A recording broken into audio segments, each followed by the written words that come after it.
And I beheld another beast coming up out of the earth, and he had 2 horns like a lamb, and he spake as a dragon.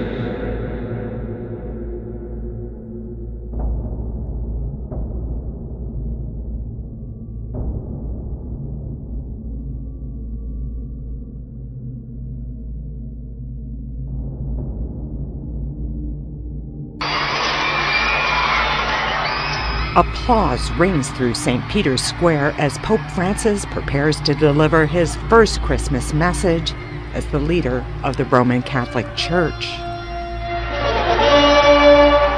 He decried the cost of war and called on atheists to unite with believers of all religions to work for peace.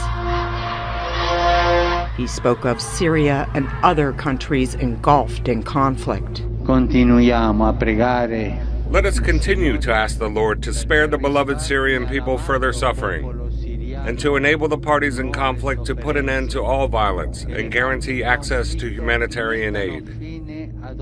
He noted that people of other religions are also asking for peace, and departing from his prepared text, he urged atheists to join forces with believers. I invite even non-believers to desire peace. Join us with your desire, a desire that widens the heart.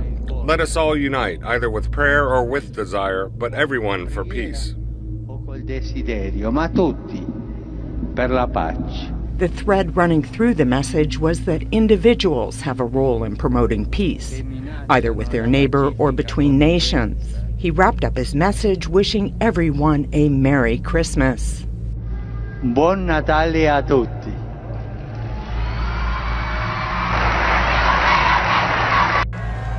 They come in their thousands to touch the Pope's hand, to capture his image, or simply to say they were there. Pope Francis has answered a need in people and changed the face of his church. Church need to change, need to stay with his faith in a new way. We cannot imagine a Pope like a king in the throne. Now we have to imagine a Pope of the people. But this Pope now I've come to the people to show them that the Pope, the Church and the people are the same thing. We are all the same. There seems to be a sincere effort to bring people back into the Church instead of simply pushing away those who don't conform to a certain set of standards. The enchantment with Pope Francis can't be measured in numbers alone. He also inspires a deeper commitment to Roman Catholicism.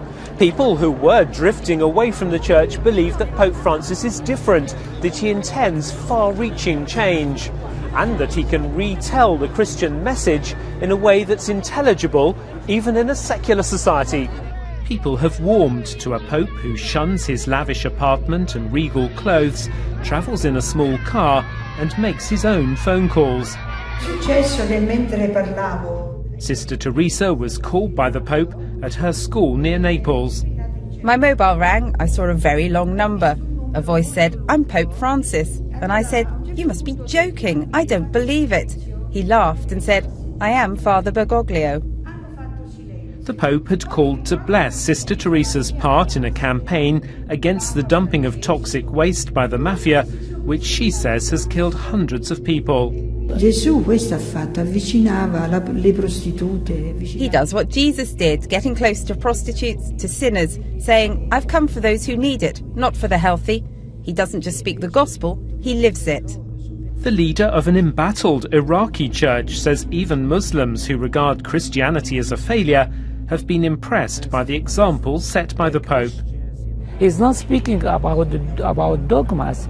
He's speaking how to be a good human being, and this kind of message is attracting many people.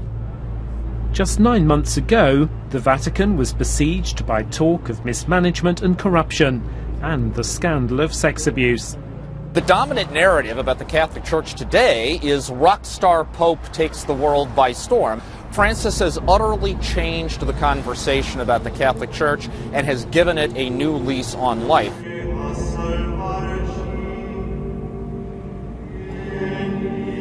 Even Catholics say the Church's former focus on rules alienated them. Francis's message of love and compassion is one even non-believers are ready to hear. Robert Pigott, BBC News, Rome.